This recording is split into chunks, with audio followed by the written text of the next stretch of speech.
Shalom, selamat pagi. Saudara-saudara, apa kabar semua? Luar biasa. Iya, saya melihat wajah-wajah yang penuh dengan sukacita pada siang hari ini. Ya, bisa lihat kiri kanannya, katakan kamu tidak rugi datang siang hari ini.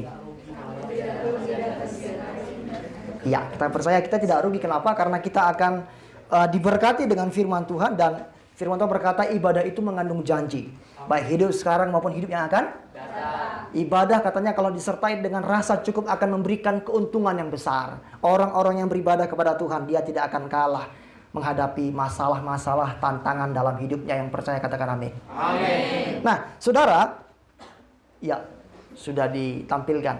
Saya akan menyampaikan firman Tuhan yang saya beri judul Tekun dalam Tuhan. Katakan bersama-sama. Tekun dalam Tuhan. Saya tulis part 1 karena memang bagian ini ada banyak seri teman-teman ya. Saya sudah persiapkan. Dan khotbah ini saya siapkan belakangan ini. Saya merenungkan firman Tuhan dan saya menyusunnya. Belum pernah saya khotbahkan dimanapun juga. Tapi saya percaya teman-teman akan diberkati. Kita akan belajar part 2, 3, 4 dan seterusnya. Kalau ada waktu, kalau diizinkan saya akan sampaikan. Ya kan?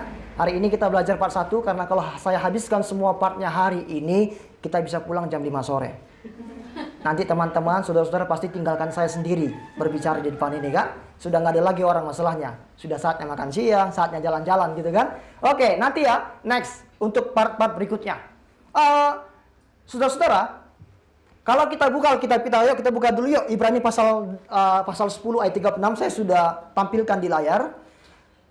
Ibrani pasal 10 ayat 36, satu ayat kita baca bersama-sama ya. Teman-teman bisa perhatikan layar kalau mungkin yang belum dapatkan. 3, 2, 1. Sebab kamu, supaya sudah kamu melakukan kehendak Allah, kamu memperoleh apa yang Tuhan Yesus berkata, yang berbahagia diberkati adalah kita yang mendengarkan firman Tuhan, merenungkan dalam hati dan melakukan dalam hidup kita. Amin.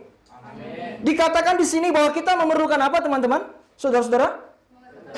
Yes, memerlukan ketekunan. Supaya apa? Supaya kita bisa melakukan semua kehendak Allah. Ketika kita finish, ketika kita selesai melakukan semua kehendak Allah, kita akan memperoleh apa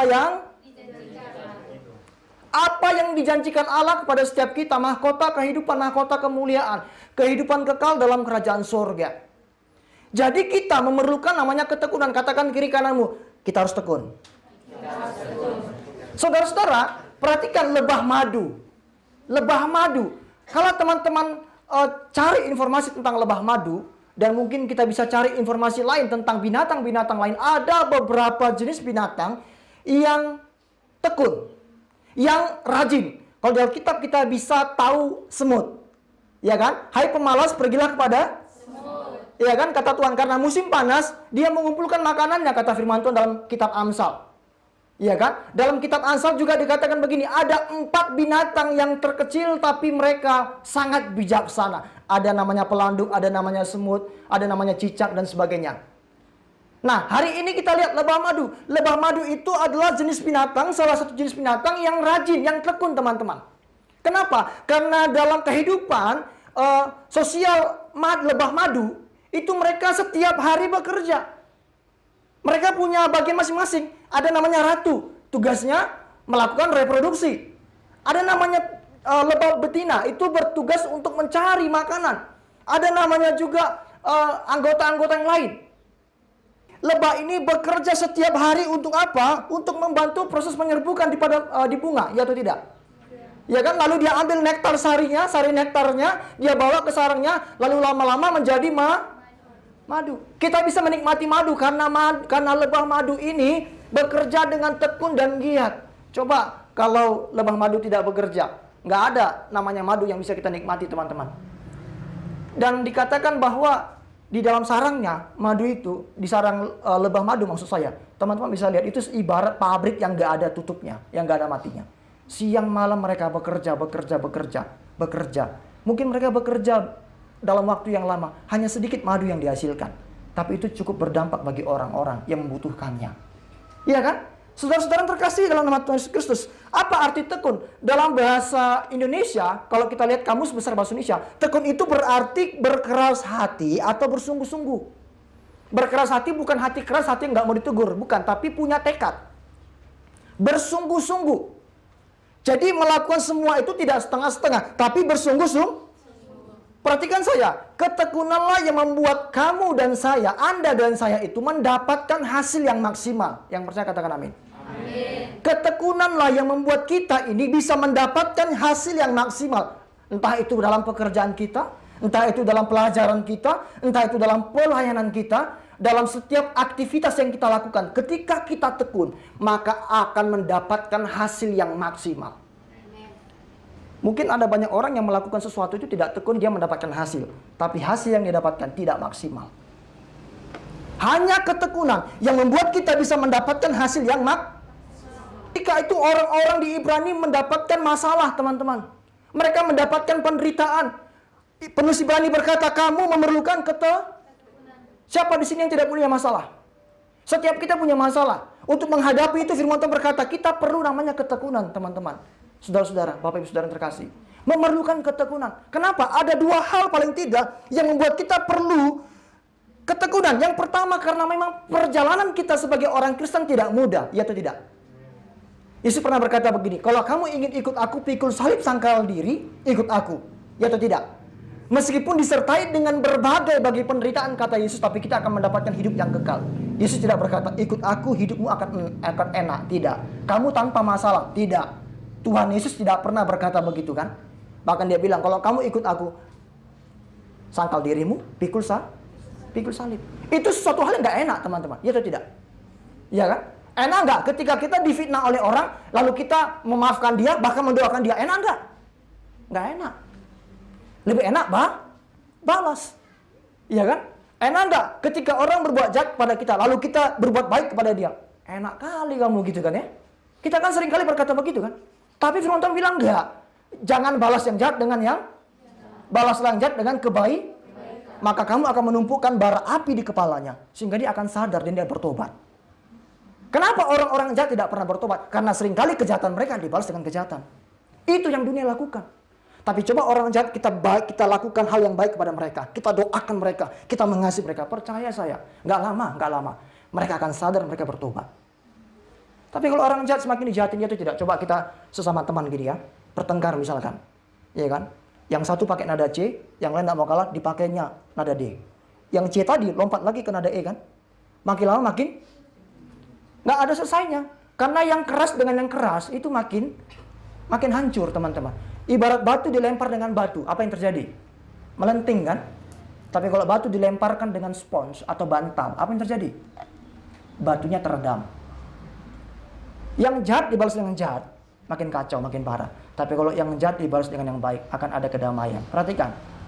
Jadi teman-teman, hidup kita ini nggak mudah jadi orang Kristen. Makanya kita perlu ketekunan. Coba kita lihat ayat 34 ya. Ibrani 10:34, apa yang terjadi? Ibrani 10:34, memang kamu telah turut mengambil bagian dalam penderitaan orang-orang hukuman. Dan ketika apa teman-teman? Kamu menerima hal itu dengan sukacita sebab kamu tahu apa? Harta yang lebih baik dan yang lebih menetap sifatnya. Orang-orang di Ibrani itu mendapatkan penderitaan. Harta mereka diram. Tapi Alkitab berkata mereka sukacita. Iya kan? Siapa di sini yang kehilangan uang 1.000 langsung ngamuknya minta ampun? Semua RT tahu. Hah? Baru 1.000. Orang-orang di Ibrani ini harta benda mereka dirampas. Mereka bersukacita. Karena mereka tahu ada satu harta yang nggak bisa diambil oleh orang. Yaitu iman mereka. Yang sifatnya menetap. Ada banyak harta di surga yang akan mereka terima. Harta di dunia ini mereka tahu akan lenyap kok. Nggak usah dipermasalahkan. Teman-teman yang terkasih. Jadi karena hidup kita ini tidak mudah jadi orang Kristen. Maka kita perlu karena kalau kita nggak tekun, percaya saya. Orang Kristen yang nggak tekun itu nggak perlu masalah besar. Masalah kecil membuat dia ciut dan kalah. Ya atau tidak? Yes. Tapi orang yang punya ketekunan, masalahnya sebesar apapun, silakan datang menghadapi aku. Aku punya Tuhan yang besar. Amin. Dia ada di depan aku. Jika Allah di pihakku, siapa yang menjadi lawan? Tidak ada. Yang kedua, apa yang buat kita harus tekun, teman-teman? Karena memang iblis tidak pernah berhenti bekerja. Iblis itu tekun loh. Coba 1 Petrus 5:8. Ayo buka yuk. 1 Petrus 5:8. Ini ayat yang sudah kita kenal. Iblis itu, dia nggak pernah berhenti bekerja. Dia tekun, giat, rajin. Jadi kalau kita ada yang masih malas-malas, kita kalah dengan iblis. 1 Petrus 5:8. Sadarlah dan lawanmu si iblis berjalan keliling sama seperti singa yang mengaum-aum dan mencari orang yang dapat. Iblis itu selalu bekerja siang malam, tidak kenal waktu, berkeliling untuk mencari kesempatan menjatuhkan kita anak-anak Tuhan, guys. Bapak Ibu Saudara, perhatikan saya, hati-hati ya. Iblis tidak perlu lubang besar untuk menjatuhkan kita. Dia hanya butuh celah kecil. Saya ulangi, iblis tidak perlu lubang besar untuk menjatuhkan kita. Dia hanya butuh celah kecil. Ketika kita memberikan celah sekecil apapun itu kepada iblis, cukup bagi dia menjatuhkan saudara dan saya. Dia nggak perlu nunggu ketika kita benar-benar jatuh. Ketika kita benar-benar menjadi seorang pembunuh, baru iblis memakai kita. Nggak perlu. Wong kita sudah jadi pembunuh kok, ngapain lagi dia goda kita? Kita sudah menjadi koloninya dia, itu tidak? Nggak perlu, dia nggak perlu. Ketika kita jatuh dalam dosa-dosa yang begitu hebatnya, untuk menjatuhkan kita nggak perlu. Dia cukup cara-cara yang sederhana. Cukup membujuk saudara untuk kompromi dengan dosa kecil. Contohnya apa? Malas berdoa. Cukup itu. Malas melayani Tuhan. Malas beribadah. Malas bersekutu dengan Tuhan. Itu celah kecil yang dibutuhkan iblis, guys. Bapak Ibu Saudara. Dia nggak butuh ketika saudara menjadi orang yang nggak pernah ibadah sama sekali. Nggak perlu. Cukup saudara absen 1 kali, 2 kali. Itu udah cukup bagi iblis untuk menjatuhkan saudara. Jadi jangan saudara senang. Aku masih ini kok merokok biasa kok. Belum konsumsi narkoba. Cukup bagi iblis menjatuhkan kamu. Menghancurkan kamu. Cukup. Aku hanya nonton video porno kok. Belum sampai melakukan perzinahan. Cukup bagi iblis menjatuhkan kamu dengan kamu hanya nonton video porno. Aku cuma bohong kecil kok. Aku tidak sampai korupsi, aku hanya mencuri kecil kok. Nggak sampai korupsi kok. Cukup itu. Hal kecil yang saudara lakukan, mencuri apapun itu yang kecil mungkin nggak sampai merugikan negara ini, nggak sampai merugikan orang lain. Itu cukup bagi iblis untuk menghancurkan kita. Dia nggak perlu celah yang besar. Dia selalu melihat kapan ya orang ini kasih celah sedikit kepada saya, biar saya hancurkan dia. Saudara perhatikan, kenapa kapal bisa tenggelam? Mengapa kapal bisa tenggelam? Apakah karena di sekeliling kapal itu ada banyak air? Tidak. Kapal tenggelam ketika kapal mulai bocor. Air yang ada di sekelilingnya mulai masuk ke dalam. Menenggelamkan kah? Hanya karena bocor sedih. Kapal besar bisa tenggelam. Teman-teman, di sekeliling kita boleh banyak masalah godaan iblis. Tapi kalau kita nggak kasih lubang, kasih celah, kita nggak akan jatuh. Teman-teman yang Tuhan Yesus kasihi. Jadi jangan pernah kasih celah kepada aku hanya nggak mau ketemu dia kok. Nggak sampai membenci dia kok. Omong kosong. Kalau saudara memaafkan orang, saudara pasti mau bertemu dengan dia, ya atau tidak? Kalau saudara bertengkar dengan orang lain, lalu yang lain berkata, udah kamu maafkan dia. Iya aku udah maafkan kok. Tapi aku cuma nggak mau lihat wajahnya dia. Sama aja. Kamu belum maafkan, itu hanya di mulutmu doang. Kamu berkata maafkan dia, tapi nggak mau ketemu dia. Kamu bohong. Coba periksa hatimu. Kamu pasti nggak sungguh-sungguh memaafkan, mengampuni dia. Karena kalau saudara mengampuni, memaafkan seseorang, saudara tidak masalah ketemu dengan dia. Saudara akan berkata, Shalom, Tuhan memberkati. Iya kan? Tapi kalau saudara bertengkar dengan orang, lalu saudara mengaku sudah maafkan dia, tapi saudara tidak mau bertemu dengan dia, percaya saya, saudara belum memaafkan dia. Jadi teman-teman, kita perlu menetapkan hati. Ketekunan dalam Tuhan berarti menetapkan hati untuk bersungguh-sungguh melakukan apa yang menjadi kesukaan Tuhan. Ketekunan dalam Tuhan berarti kita tetapkan hati kita untuk, yes Lord, aku mau melakukan hal-hal yang menyenangkan Engkau. Itu arti ketekunan dalam Tuhan. Dan hari ini ada 3 hal dalam hidup kita yang pertama yang akan saya sampaikan. Karena ada banyak hal lain yang harus tekun. Ada 3 aspek dalam hidup kita yang harus kita lakukan dengan tekun. Yang pertama adalah tekun dalam iman. Katakan sama-sama.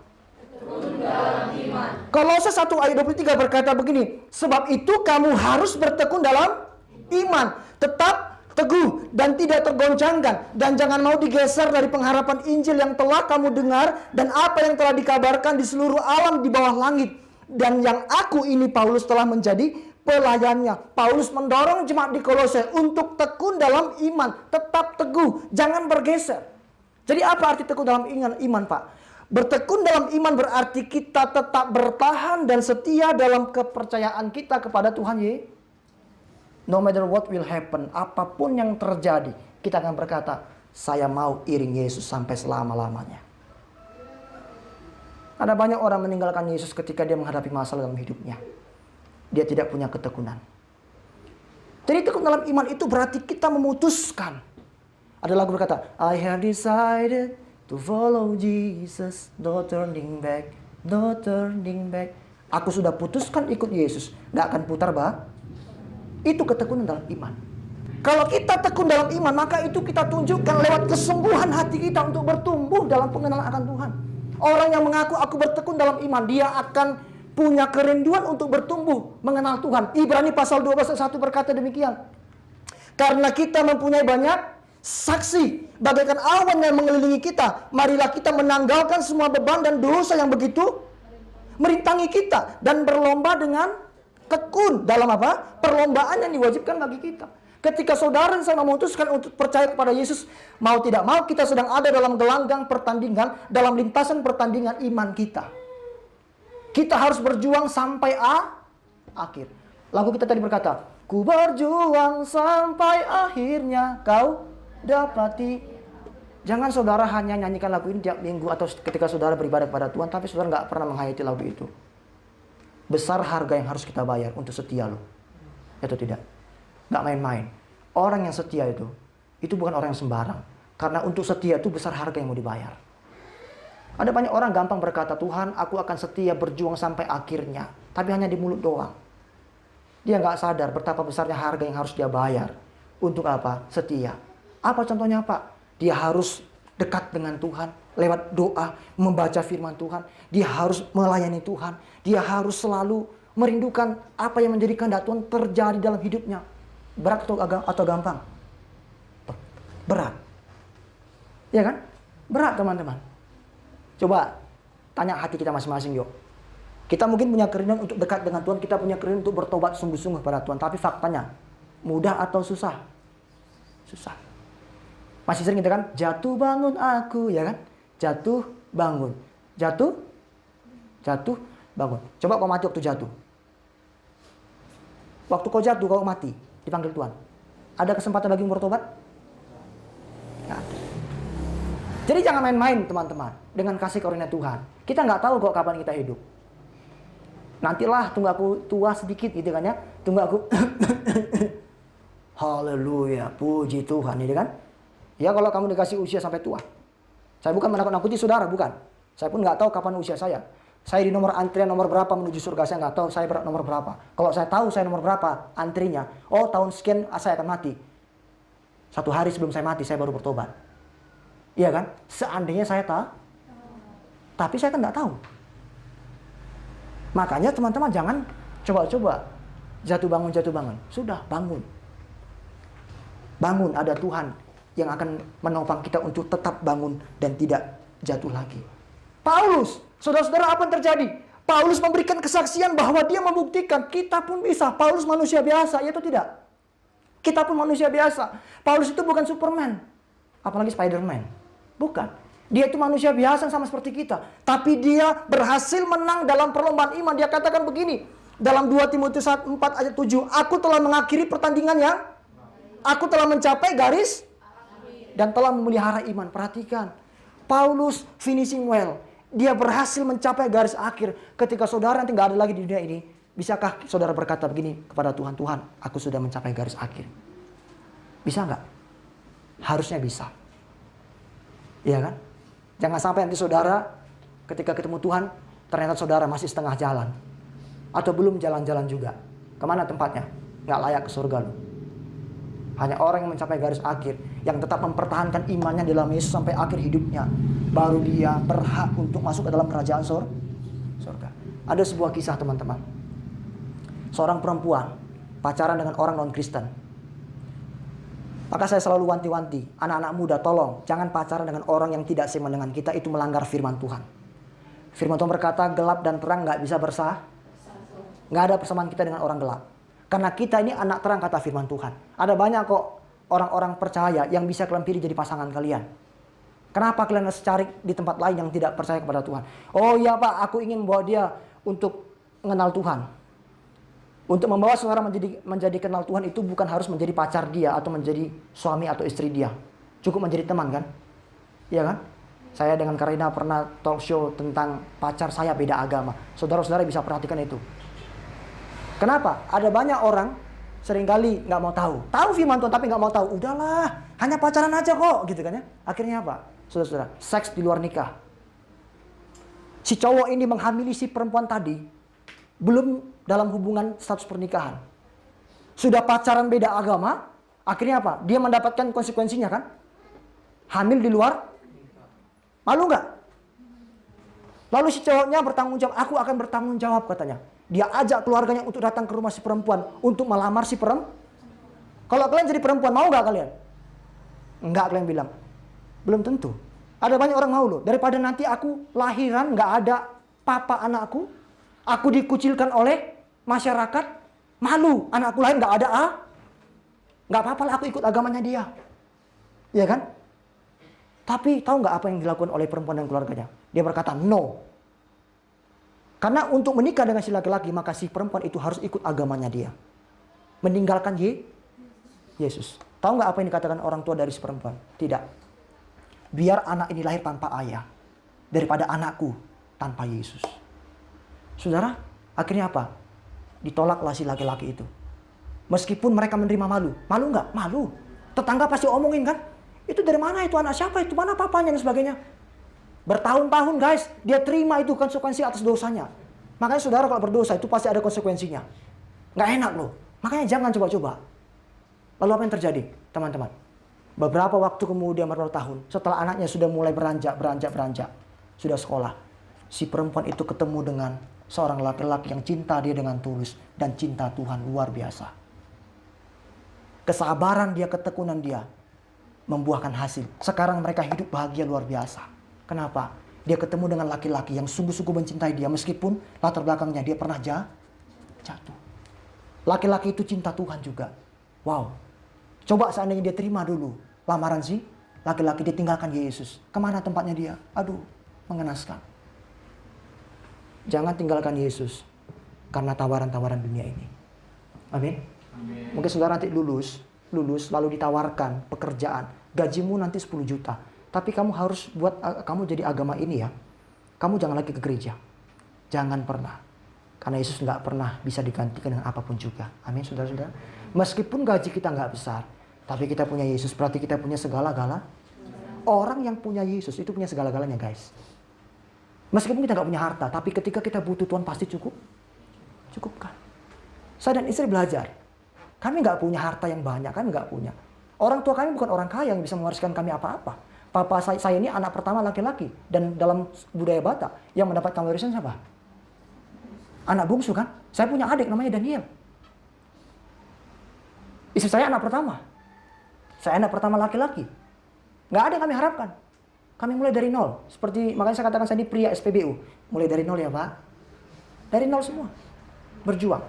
Tapi lihat, kami sehat dan gemuk kan? Karena siapa? Tuhan. Saya percaya. Segala perkara dapat ku tanggung di dalam Dia yang memberi kekuatan. Apalagi? Tuhan Yesus penolong dan sahabat. Yang penting tetap percaya Tuhan Saudara, mungkin iblis itu menawarkan saudara, kamu mau cepat kaya, ayo lakukan ini. Membuat saudara melakukan hal-hal yang tidak sesuai dengan kebenaran. Mungkin instan saudara dapatkan. Cepat saudara dapatkan dibandingkan saudara berdoa, beribadah dan sebagainya. Lama waktunya. Saudara nggak sabar menunggu jawaban Tuhan. Tapi ketika saya ikut ke sana, oh ternyata cepat. Iblis nggak pernah kasih gratis loh. Iblis selalu minta tumbalnya. Iya kan? Jadi jangan pernah mau tinggalkan Yesus. Karena apa? Karena pekerjaan kita. Mungkin saudara dipaksa meninggalkan Yesus karena orang tua saudara belum percaya. Iya kan? Ada banyak orang, kenapa kamu nggak mau lagi ke gereja? Papa mama saya larang katanya. Saya diminta pergi ke tempat yang lain. Saudara jangan mau. Yang saudara harus lakukan adalah saudara yang membawa orang tua kenal Yesus. Jangan saudara tinggalkan Yesus karena orang tua. Makanya Yesus berkata begini, aku datang membawa pedang kepada keluarga. Karena ada keluarga yang tidak mau menerima Yesus, ada yang mau menerima. Terjadi nggak perselisihan antara mereka? Terjadi. Jangan mau kita meninggalkan Yesus karena orang tua kita. Pak, aku nanti nggak menghormati orang tua. Perhatikan, menghormati orang tua dalam Alkitab itu dalam hal kebenaran. Contoh gini ya, kalian punya orang tua, kalian bilang aku hormat orang tuaku, kalian disuruh mencuri, lakukan enggak? Tapi alasan kalian, aku menghormati. Ketika orang tua kita menyuruh kita melakukan hal yang bertentangan dengan firman Tuhan, kita boleh berkata tidak. Itu bukan kategori anak nakal atau pemberontak. Tidak, bukan. Jadi jangan salah ya. Ada banyak orang, Pak, aku melakukan ini karena hormat orang tua. Firman Tuhan berkata, dikutip lagi firman Tuhan. Dia melakukan dosa karena disuruh orang tua, dibilang aku menghormati orang tua karena firman Tuhan berkata, hormatilah ayah dan ibumu supaya panjang usiamu di tanah yang dijanjikan oleh Tuhan. Pakai ayat Alkitab lagi dia. Ketika orang tua kita atau siapapun, bos kita sekalipun, meminta kita melakukan hal-hal yang tidak sesuai kebenaran, kita bisa berkata, itu bukan berarti kita orang yang tidak hormat. Karena kita harus terlebih dahulu hormat kepada siapa? Tuhan. Jadi teman-teman, mungkin kita juga bisa dipaksa meninggalkan Yesus karena pacar kita. Seperti tadi, terjadi mungkin kasus tadi kan. Kamu sudah hamil loh.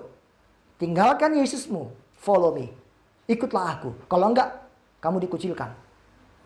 Anakmu lahir tanpa ayah loh. Kamu malu banget loh. Jangan sampai tinggalkan Yesus. Ayo katakan di kiri kanannya, jangan tinggalkan Yesus. Bertekun dalam iman sampai akhir nanti kita harus tetap hidup dalam sekali Yesus tetap Yesus. Yang kedua, kita harus tekun dalam hal apa lagi, Pak? Kita harus bertekun dalam doa. Katakan sama-sama, tekun. Kolose 4 ayat 2. Firman Tuhan berkata begini, bertekunlah dalam doa dan dalam pada itu berjaga-jagalah sambil. Bertekun dalam doa berarti kita berdoa dengan gigi, tanpa henti kepada Tuhan, apalagi di tengah-tengah. Roma pasal 12 berkata begini, bersukacitalah dalam pengharapan, sabarlah dalam kesesakan, dan di tengah-tengah penderitaan yang kita butuhkan itu adalah ketekunan dalam doa kita. Teman-teman, Martin Luther itu berdoa setiap hari, dia siapkan waktunya, sediakan waktunya untuk berdoa. Dan dia berkata, aku tidak mau melewati hari ini tanpa saya duduk di kaki Tuhan. Dia berkata demikian. Bukan berarti orang yang berdoa itu lebih rohani, bukan. Tapi orang yang berdoa, selalu berdoa tanpa henti, itu berarti orang yang rindu kehendak Tuhan terjadi dalam hidupnya. Karena dalam doa dia akan berkata, Tuhan biarlah kehendakmu yang jadi. Saudara, kita mungkin pernah dengar istilah bahwa doa itu adalah nafas kehidupan orang percaya. Coba kita bandingkan dengan kita, jasmani kita ini. Coba kita tahan nafas kita 1 menit. Yes, masih ada orang tahan 1 menit. 1,5 menit, mungkin ada beberapa orang. 2 menit. Saudara nggak bisa lagi menahan tanpa bernafas. Saudara akan mati. Sama, kalau saudara-saudara itu malas berdoa, nggak berdoa sungguh-sungguh kepada Tuhan, pantas aja rohani kita nggak bertumbuh-tumbuh. Bahkan mati. Kita harus bersungguh-sungguh berdoa. Dikatakan demikian bahwa setelah Yesus naik ke sorga, para rasul pun dikatakan tekun berdoa, mereka berkumpul. Yesus tidak ada lagi bersama dengan mereka. Dan ketika Yesus bersama dengan mereka, Yesus memberikan teladan bahwa Yesus seringkali datang pergi menyendiri untuk pagi-pagi Yesus menyendiri pergi berdoa. Siang hari ketika pelayanan dia pun berdoa. Malam hari dia pun berdoa. Itu teladan yang Yesus berikan. Menunjukkan bahwa dia bergantung kepada Bapa. Supaya kehendak Bapa yang terjadi dalam hidupnya. Bahkan ketika dia mau disalibkan, dia berdoa. Kalau boleh biarlah cawan ini berlalu daripada aku Bapa. Tapi bukan kehendakku, tapi kehendakmu yang jadi. Yesus merasa berat sekali tanggung jawab yang harus dia lakukan. Tapi dia berdoa. Dan itu dilihat oleh murid-muridnya ketika dia naik ke sorga. Dalam Kisah Rasul dicatat, dengan tekun setiap hari para murid berkumpul untuk berdoa. Teman-teman terkasih, ingat ya, doa memberikan kekuatan kepada Anda untuk menghadapi semua tantangan dan persoalan hidup. Bukan karena doa kita dijawab oleh Tuhan, tapi dengan kita berdoa, maka kita bisa dekat dengan Tuhan dan kita mengerti kehendak Tuhan. Itu membuat saudara dan saya kuat untuk menghadapi tantangan dan persoalan hidup. Orang yang berdoa, dia akan mendapatkan kekuatan menghadapi apapun dalam hidupnya. Mulai sekarang mari berdoa, Tuhan biar kehendak-Mu yang jadi, bukan kehendakku. Dan ketika kehendak Tuhan terjadi dalam hidup saudara dan saya, percaya sesuatu yang dahsyat pasti terjadi. Setiap pagi saya berdoa begini, Tuhan bawa kami hari ini masuk dalam rencana dan kehendak Tuhan, supaya kami mengerti kerinduan Tuhan dan hidup kami menggenapi firman Tuhan. Itu penting saudara. Ada banyak orang setiap pagi berdoa kepada Tuhan, yang dia minta hanya berkat-berkat Tuhan, tapi dia tidak pernah minta perkenanan Tuhan dalam hidupnya. Nggak ada gunanya berkat Tuhan dalam hidup kita kalau hidup kita ini tidak memperkenankan hati Tuhan, teman-teman. Karena berkat yang kita peroleh tanpa perkenanan Tuhan, maka itu bisa membuat kita justru jauh dari Tuhan, melupakan Tuhan. Makanya saya selalu berdoa, Tuhan hari ini supaya hidupku menggenapi firman Tuhan. Apa yang menjadi kehendak Tuhan itu yang kulakukan Tuhan. Saudara terkasih, mari kita menjadi orang-orang, milikilah gaya hidup berdoa, praying lifestyle. Bukan Gangnam lifestyle, bukan Gangnam style gitu kan ya. Tapi gaya hidup berdoa. Saudara percuma banyak gaya, tapi nggak ada gaya hidup berdoa. Bagi Tuhan yang paling penting, saudara bergaya dalam doa. Gaya hidup saudara itu berdoa. Bukan bergaya penampilan saudara, bergaya bergaya-gaya orang hedon, bergaya orang-orang sok hebat. Bagi Tuhan nggak penting. Bilang kiri kanan, jangan banyak gaya.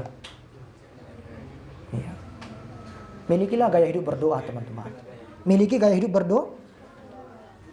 Pada akhir abad 19, ada seorang dokter Taiwan bernama Lin Ting Tung. Mungkin ini pernah saya ceritakan. Dokter Taiwan bernama Lin Ting Tung. Ya, lucu namanya, Lin Ting Tung. Dia belum percaya. Tapi dia bekerja di sebuah rumah sakit kecil Kristen. Pendirinya adalah seorang misionaris Inggris bernama Dr. Maxwell. Ya kan? Nah, ketika dia bekerja di sana, tiba-tiba ada seorang anak yang datang ke rumah sakit itu ingin meminta obat untuk mamanya yang sedang demam karena penyakit malaria yang mematikan. Anak itu berjalan 2 jam lebih, berlari-lari, melewati hutan dan sawah-sawah, teman-teman. Hingga dia sampai di rumah sakit dan dia duduk menunggu antrian. Ketika nama ibunya dipanggil, dia langsung segera mengambil obat botol. Lalu dia pergi meninggalkan rumah sakit tanpa sempat berkata thank you. Dia lari karena dia takut nanti terlambat, mama saya meninggal. Ketika sore, sudah hampir jam 5 sore, ketika kamar obat mau tutup, ternyata seorang perawat yang membereskan meja obat itu melihat, kok ada botol yang berisi obat malaria? Tadi kan ada anak yang minta obat malaria, kok masih ada di sini obatnya? Dilihat ternyata yang hilang adalah 1 botol desinfektan. Karena memang sama-sama cair, botolnya mirip teman-teman, karena keteledoran si pemberi obat, yang dikasih ke anak kecil itu apa? Desinfektan. Ketika itu diminum, maka ususnya akan terbakar dan hancur mati. Tahu nggak apa yang ada di pikiran mereka? Ketakutan luar biasa. Mereka bisa dituntut kan? Karena salah memberi obat, seorang ibu meninggal. Gitu kan ya? Lalu si perawat ngomong ke dokter Lin Ting Tung. Dokter, aduh kami salah. Ternyata obat malaria masih ada di sini. Yang dibawa anak tadi adalah desinfektan. Lalu si dokter Lin Ting Tung memeriksa. Benar nggak gitu kan ya? Semoga salah ini si perawat. Diperiksa, benar. Obat yang tertinggal adalah obat malaria. Yang dibawa adalah desinfektan. Takut nggak dokter Lin Ting Tung? Takut. Lalu dia ngomong kepada Dr. Maxwell, pendiri rumah sakit itu. Kira-kira apa reaksi Dr. Maxwell? Dia menyalahkan mereka? Enggak. Dia merenung sejenak. Dia berkata begini, oke, mulai sekarang tolong desinfektan jangan ditaruh di atas meja. Panggil semua karyawan. Untuk apa? Dimarahi? Tidak. Kita akan berdoa. Dr. Maxwell mengajak semua karyawan, orang Kristen atau tidak Kristen, pokoknya semua yang bekerja di rumah sakit harus ikut Dr. Maxwell memimpin doa, dia berkata begini, Tuhan ampuni kami atas keteledoran kami. Kami tadi memberikan desinfektan kepada anak. Tuhan tolong cegah si ibu untuk tidak meminum desinfektan tersebut. Tolong cegah dia Tuhan. Dr. Lin Ting Tung merasa bersalah karena dia waktu itu yang jaga di rumah sakit. Akhirnya berkata begini, aku jaga malam deh. Takutnya begini, nanti ada malam kedengaran berita seorang ibu meninggal, dia harus bertanggung jawab mengurusnya. Ditunggu sampai malam, nggak ada kabar ibu meninggal. Besok paginya ketika subuh dia buka rumah sakit itu, tiba-tiba seorang anak yang kemarin datang dengan sedih. Tahu nggak betapa sedihnya wajah si dokter itu? Dia pikir, habislah ini. Ini pasti mau nyampaikan mamanya sudah mati. Lalu si dokter dengan dengan ketakutan dia bertanya begini, kenapa nak, katanya. Lalu si anak itu menunjukkan botol yang pecah. Dokter, saya minta maaf. Kemarin saya buru-buru dan botol yang saya bawa obatnya itu jatuh dan pecah. Saya minta maaf. Bisa nggak dokter berikan lagi obat malaria untuk mamaku? Mamaku masih sakit sampai sekarang. Saudara, betapa sukacitanya sih dokter Linting tuh. Jangankan 1 botol, mungkin 3 botol, 5 botol dia kasih kan. Untung nggak jadi diminum. Sejak itu dia lihat ada Tuhan. Dan dokter Linting tuh memutuskan percaya Yesus, menjadi Kristen. Dia lihat ada mujizat terjadi. Saudara, doa itu mengubah segala sesuatu. Amin. Mungkin kita merasa gak kuat, tapi ketika kita berdoa, saya percaya, meskipun doa kita belum dijawab Tuhan, kita mendapatkan kekuatan dan sukacita. Amin, saudara. Doa itu bukan kita mengirimkan paket-paket permohonan kepada Yesus, kepada Tuhan, tidak. Tapi doa itu adalah komunikasi kita dengan Allah dan Allah kepada kita. Seringkali kita berdoa kan, kita yang berkomunikasi dengan Tuhan kan. Nggak pernah kasih kesempatan Tuhan yang berbicara kepada kita. Iya kan? Tuhan, aku mau ini, mau ini, mau ini, mau ini. Amin. Nggak pernah kasih waktu untuk Tuhan berbicara apa maunya Tuhan kan. Itu doa yang salah. Doa itu adalah komunikasi kita dengan Tuhan. Kita berbicara kepada Tuhan, bersyukur dan menaikkan permohonan kita. Tapi izinkan juga Tuhan untuk berbicara lewat saudara merenungkan. Berdiam diri. Tuhan, apa yang ingin aku lakukan. Begitu doa. Jangan setelah saudara kirim paket permohonan, mau ini, mau ini, mau ini, mau itu. Aku ingin begini, aku ingin begitu. Gitu kan. Amin. Saudara tekun berdoa. Ada tidak ada masalah, tetap datang kepada Tuhan. 1 Tesalonika 5:17 berkata, tetaplah praying without ceasing. Berdoa tanpa henti artinya. Ada banyak orang datang kepada Tuhan ketika ada masalah. Ketika mau UTS, berdoa. Mau UAS, berdoa. Ya kan? Mau bayar uang kuliah, berdoa. Datang giliran jatuh tempo, bayar kreditan, baru berdoa. Ketika ada uang, ada berkat, gak mau datang kepada Tuhan. Dihabiskan uangnya. Ketika sudah jatuh tempo, gak ada uang mau bayar cicilan, nangis-nangis minta ampun datang ke pendeta, doakan kami Pak Gembala, ya ini dan itu. Tuhan hanya geleng-geleng. Saudara, jangan saudara datang kepada Tuhan hanya ketika saudara punya masalah. Tapi setiap saat, sediakan waktu, jangan sisakan. Karena kalau kita sisakan waktu, seringkali waktu kita 24 jam 1 hari, nggak ada sisanya. Itu tidak. Sediakan. Butuh komitmen. Teman-teman, maka setiap pagi saudara-saudara ketika bangun tidur itu sudah. Jangan main HP. Berdoa kepada Tuhan. Sebelum saudara tidur, berdoa kepada Tuhan. Iya Pak, aku sudah 2-3 kali sehari. Apa itu? Doa pagi, makan siang, makan. Doanya itu aja. Tuhan terima kasih berkati makanan ini, haleluya amin. Tuhan terima kasih berkati makanan ini, haleluya amin. Itu aja doanya. Dari tahun ke tahun. Kenapa gak berubah doamu? Iya kan, Tuhan Yesus gak berubah, jadi doaku gak berubah. Tuhan Yesus tidak jadi doaku pun gak berubah. Saudara kalau masih malas berdoa, saudara belum tekun. Orang orang yang kuat, yang tekun berdoa, percaya saya, dia dapat berdiri di tengah badai hidupnya. Tapi orang yang gak tekun dalam doa, jangankan badai, hanya gerimis yang membasahi dia, bisa membuat dia jatuh. Tapi orang yang tekun berdoa, jangankan gerimis hujan, badai pun dia akan berdiri tegak. Dia berkata tadi lagu kita, ku kan berdiri di tengah badai, dalam kekuatan yang kau berikan. Saudara, kapan saudara mendapatkan kekuatan dari Tuhan? Ketika saudara merendahkan hati saudara, duduk di kaki Tuhan, mohon kekuatan Tuhan dalam doa saudara. Maka saudara bisa stand firm in the storm. Saudara bisa berdiri teguh di tengah badai. Tapi orang yang gak punya ketekunan dalam doa, aduh sudah gak perlu badai Tuhan kirim, gak perlu hujan, hanya gerimis, keok. Seperti kambing, ketakutan gerimis. Saudara mau kuat menghadapi setiap persoalan dalam hidup saudara? Mau? tekun berdoa. Hari ini katakan di hatimu, saya kasih waktu, saudara katakan di hatimu, Tuhan aku mau tekun berdoa. Katakan di hatimu, Tuhan dengar. Saya nggak dengar tapi Tuhan dengar. Komitmen, Tuhan aku mau tekun berdoa. Apapun yang terjadi Tuhan, aku mau dekat dengan Tuhan. Supaya aku mengerti kehendak Tuhan. Saudara yang terkasih, itu yang kedua. Mulai sekarang siapkan waktu untuk Tuhan. Amin. Nggak perlu banyak-banyak. Saudara punya waktu 10 menit. Siapkan waktu. Tuhan, aku mau siapkan waktuku sekian menit untuk berdoa hari ini. Besok sekian menit aku akan berdoa. Dan seterusnya, dan seterusnya. Siapkan. Bagi Tuhan itu nggak penting berapa lama. Yang penting kualitasnya. Motivasi saudara. Yang terakhir, yang ketiga.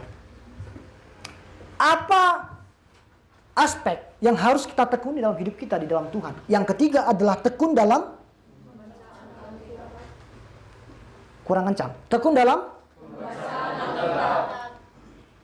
pembacaan Alkitab. Coba kita buka 1 Timotius 4 ayat 13. Sementara itu sampai aku datang, bertekunlah dalam membaca kitab-kitab suci, dalam membangun dan dalam firman Tuhan adalah bertekun dalam perenungan atau pembacaan firman Tuhan, berarti kita menyediakan waktu untuk merenungkan firman Tuhan setiap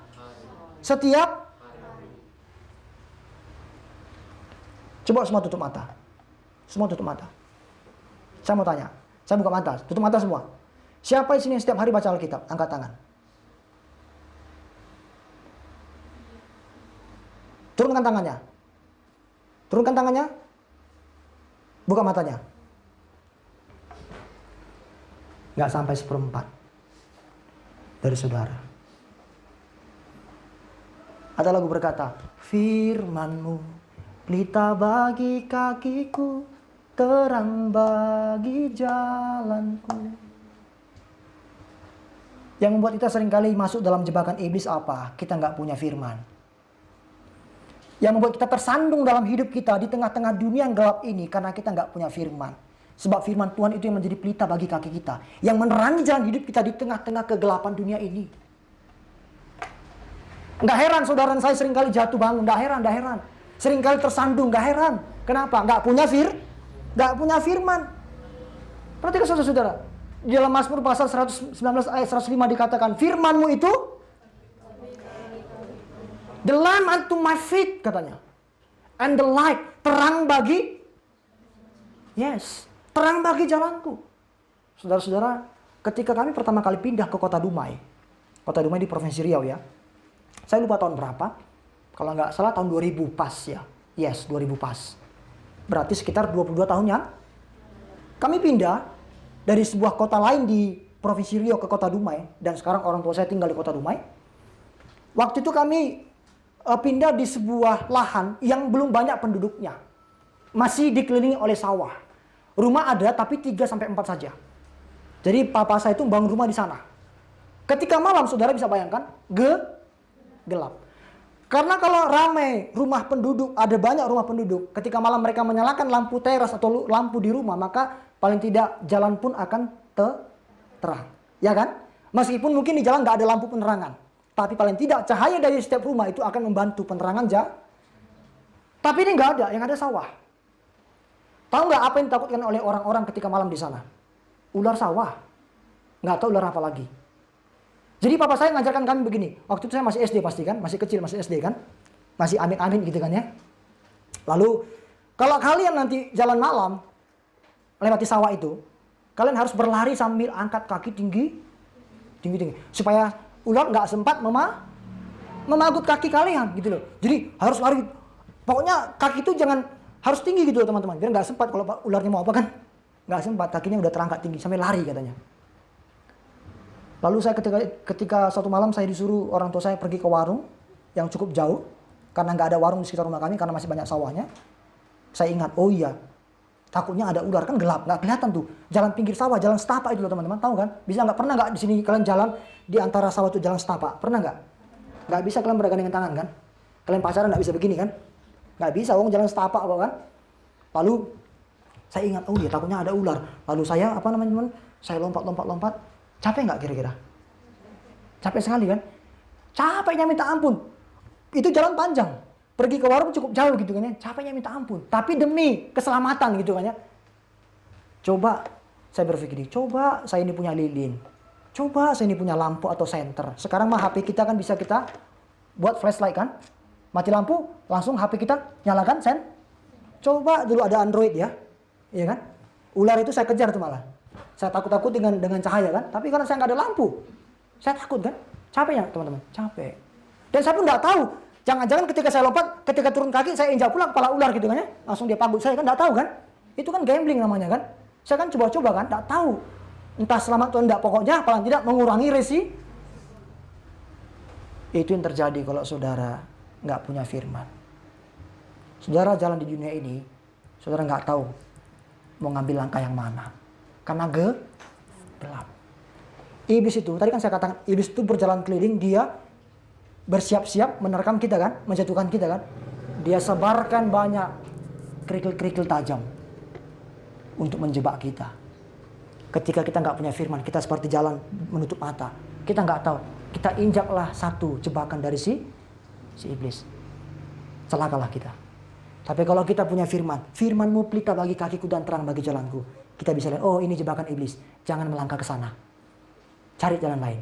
Oh ada jebakan iblis, cari jalan lain. Tapi seringkali orang sudah tahu jebakan iblis, dia sengaja. Berarti itu pelita palsu. Nggak tahu pelita apa yang dipakai dia gitu kan ya. Karena kalau firman Tuhan dia pasti akan berkata, oh no, ini bukan jalan Tuhan. Aku harus menghindar. Saudara terkasih dalam nama Tuhan Yesus Kristus, mari. Amos berkata begini. Kita harus hanyut dalam kebenaran firman Tuhan setiap hari. Supaya kita mengalir. Teman-teman, namanya hanyut itu ketika sebuah benda hanyut dalam aliran air. Maka kemanapun aliran air kesanalah benda itu akan mengalir. Ketika kita hanyut dalam firman Tuhan, kemanapun Tuhan inginkan kita berjalan, kesitulah kita jalan. Itu namanya hanyut. Ya kan? Jangan lagi pegang yang lain. Hanyutkan diri saudara dalam firman Tuhan. Amos pasal 5 ayat 24 berkata, tetapi biarlah keadilan bergulung-gulung seperti air dan kebenaran seperti sungai yang selalu mengalir. Biarlah keadilan itu kebenaran. Yohanes 17:17 berkata begini, firman-Mu adalah kebenaran. Biarlah firman Tuhan itu bergulung-gulung seperti air menghanyutkan kami setiap hari. Membawa kami kemana Tuhan mau. Saudara, hari ini berjanji dari hadapan Tuhan. Tuhan, aku membaca firman Tuhan setiap hari. Satu perikop pun baca. Satu pasal pun baca. 3 pasal baca. 5 pasal baca. Yang penting saudara mau komitmen. Makanya dalam mesbah pagi saya ajak teman-teman semua baca firman Tuhan. Mungkin nggak punya waktu di lain hari, di lain waktu kan. Paling tidak ketika mesbah pagi sudah membaca firman Tuhan. Ketika kita baca firman Tuhan, maka kita tahu apa yang menjadi kerinduan Tuhan dalam hidup kita. Saudara, ini sudah bulan. Siapa yang waktu tahun baru bulan 1 lalu janji Tuhan hari ini, tahun 2022 aku mau menghabiskan Alkitab. Siapa yang pernah berjanji? Takut dituduh ya. Gak apa-apa, dalam hati aja. Seringkali orang tuh berjanji, Tuhan resolusi tahun ini aku baca firman Alkitab habis sampai dari Kejadian sampai Wahyu. Udah sampai bulan Oktober bulan 10. Masih Kejadian pasal 2. Masih Kejadian pasal 2. Saudara mau kebut-kebutan, itu gak selesai kok. Karena kalau saudara membaca habis 1 tahun, itu harus baca 3 pasal 1 hari. Kalau saudara baca mau lebih cepat selesainya, 5 pasal 1 hari itu selesai 8 bulan. Coba cek, coba lakukan penelitian. Mulai hari ini bacalah 3 pasal tiap hari, tahun depan selesai sampai Wahyu. Kenapa Pak Susu tahu? Saya sudah melakukannya berkali-kali. Sudah baca 3 pasal, 5 pasal. Di Surabaya itu kami ada punya klub baca Alkitab. Itu 5 pasal 1 hari guys. 8 bulan selesai. Dulu saya waktu saya kuliah, saya baca 3 pasal, 1 tahun selesai. Karena ikut program gereja waktu itu di Surabaya. Lalu ketika ada program lagi 5 pasal yuk. Iya selesai lebih awal, 8 bulan. Setiap hari pun sekarang kan dalam doa pagi kami selalu baca 1 pasal, mungkin lebih dari 1 tahun. Paling tidak, kita selalu diingatkan firman Tuhan. Ya kan?